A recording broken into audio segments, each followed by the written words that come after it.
Hi guys, it's been Fat Biker Studio. It's a quick sharing lang po ng ating new gadget again. At ito ay yung may kinalaman sa ating mga pagbabloging at pwedeng maka-attract at makaganda ng ating vlogging background. If you know about the nano leaf lighting, okay, there you go, I got it. Okay, in first page, may pang mga second page, ikakabit hanggang sa dumami. It's quite expensive lang po, pero check the link description below. Okay, saan makakakuha ng napakamura na ito? Para po sa mga YouTuber dyan, sa mga vlogger, sa mga lighting, sa kanilang mga bedroom. Okay? Ito po, check the link description. Legit. Okay po? At hindi po mga fake. Watch out po sa mga fake dyan, ha? Huwag na huwag kang bibili. Pag medyo mura, tag 103, 203, fake po yun. Mga de-battery po. Ito, hindi po de-battery. One source lang ng supply. As you can see here, okay? At aking boxing yan. Okay? Ano ba yung Nanoleaf? Nanoleaf light ay isa sa mga trending sa mga US, sa Europe, okay?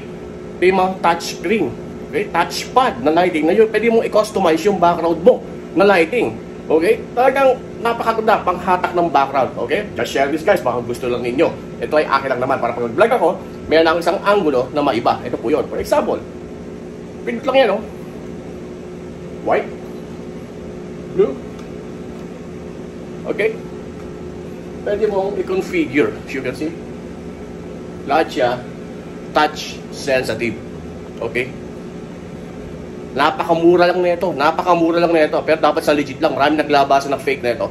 Okay? So, ang target talaga, buuin ito. Okay? Magandang pang background. Okay, guys? So, that's the Nanoleaf lightings po para sa mga YouTuber, mga live streamer dyan na gustong mayroong magandang background. Bubulol na lang ako. Blah, blah, blah, blah.